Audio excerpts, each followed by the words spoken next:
भारताचे पंतप्रधान नरेंद्र मोदी सलग 3 वेळा पंतप्रधान का बनले? सरन्यायाधीश भूषण गवळींनी थेट लंडनमधून सांगितले. अलीकडेच सरन्यायाधीश पदाची शपथ घेतलेल्या न्यायभूषण गवळी यांनी मोदी यांच्या पंतप्रधान यांच्या पदावर भाष्य केले आहे. काय बोलले गवळी आपण या व्हिडिओच्या माध्यमातून जाणून घेऊया. नरेंद्र मोदी हे भारताचे 15वे पंतप्रधान असून त्यांनी सलग 3 वेळा ही जबाबदारी सांभाळली आहे. नरेंद्र मोदी 26 मे 2014 रोजी प्रथमच पंतप्रधान झाले. भारतीय जनता पक्षाचे 2014च्या लोकसभा निवडणुकीत ऐतिहासिक विजय मिळवत पूर्ण बहुमत मिळवले.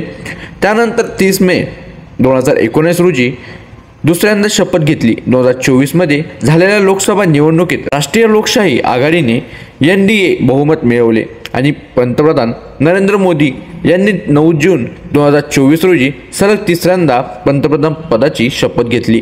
नरेंद्र मोदी यांच्या पंतप्रधान म्हणून कार्यकाळाला 11 वर्ष पूर्ण झाले आहेत. अशा स्थितीत अलीकडेच सरन्यायाधीश पदाची शपथ घेतलेल्या न्यायभूषण गवळी यांनी मोदी यांच्या पंतप्रधान यांच्या पदावर भाष्य केले आहे. नरेंद्र मोदी पंतप्रधान पदावर कशामुळे पोचले यावर सरन्यायाधीश गवई यांनी विधान केले. सरन्यायाधीश गवई यांनी लंडनच्या ग्रेज इन येथे आयोजित व्याख्यानात हे विधान केले. सरन्यायाधीश नेमकं म्हटले काय आपण बघूयात. देशाचे सरन्यायाधीश भूषण गवई यांच्या युनायटेड किंगडमच्या UK दौऱ्यावर आहेत. UKमध्ये न्यायाधीश गवई सातत्याने अनेक कार्यक्रमात सहभाग घेत असून अनेक महत्त्वपूर्ण विधान व्यक्त करत आहेत. 2 दिवसापूर्वी UKच्या सर्वोच्च न्यायालयात जाऊन त्यांनी निवृत्त न्यायाधीशांबाबत मोठे विधान व्यक्त केले.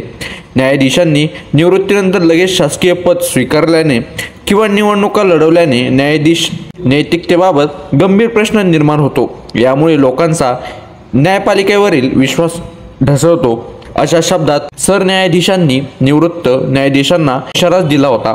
आता त्यांनी थेट पंतप्रधान राष्ट्रपती यांच्यावर भाष्य केले. न्यायाधीश गवई यांनी डॉक्टर बाबासाहेब आंबेडकर यांच्या दूरदृष्टीमुळे सर्वसामान्य पार्श्वभूमीच्या व्यक्तीला भारताच्या सर्वोच्च पदावर पोहोचवण्याची संधी मिळाली असे नम्रपणे सांगितले. त्याचबरोबर मी जन्माने अस्पृश्य नव्हतो तर भारतीय नागरिक म्हणून जन्मलो. हे केवळ बाबासाहेबांच्या संविधानामुळे शक्य झाले असे ते म्हणाले. संविधानाचे 75 वर्ष पूर्ण होत असताना देशाने 2 महिला राष्ट्रपती बघितल्या. सध्याच्या राष्ट्रपती केवळ महिला नाहीत तर वंचित आदिवासी घटकातून येतात.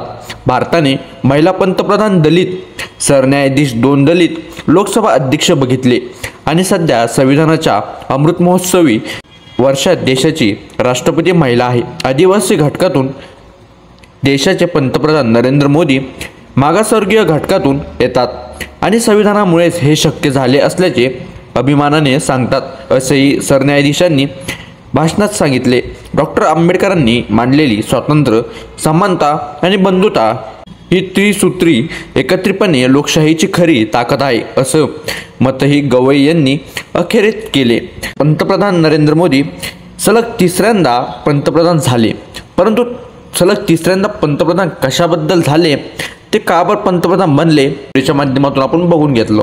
सरन्यायाधीश भूषण गवई यांनी थेट लंडनमधून सांगितले. या व्हिडिओच्या माध्यमातून तुम्हाला बरीच काही अशी माहिती भेटली नसेल, पण जी माहिती भेटली ती पुरेशी आहे. कारण की माहिती महत्त्वाची होती, त्यामुळेच आपण जी मेन मुद्दा होता आपण तोच देखील तुमच्यापर्यंत पोहोचवण्याचा प्रयत्न केला. हा व्हिडिओ जास्तीत जास्त लोकांपर्यंत शेअर करा. आपल्या चॅनलवर कोणी नवीन असाल चॅनलला लगेच जाऊन सबस्क्राईब करून टाका. चॅनलवर महत्त्वाचे व्हिडिओ येत असतात त्यासाठी लगेच जाऊन सबस्क्राईब करून टाका.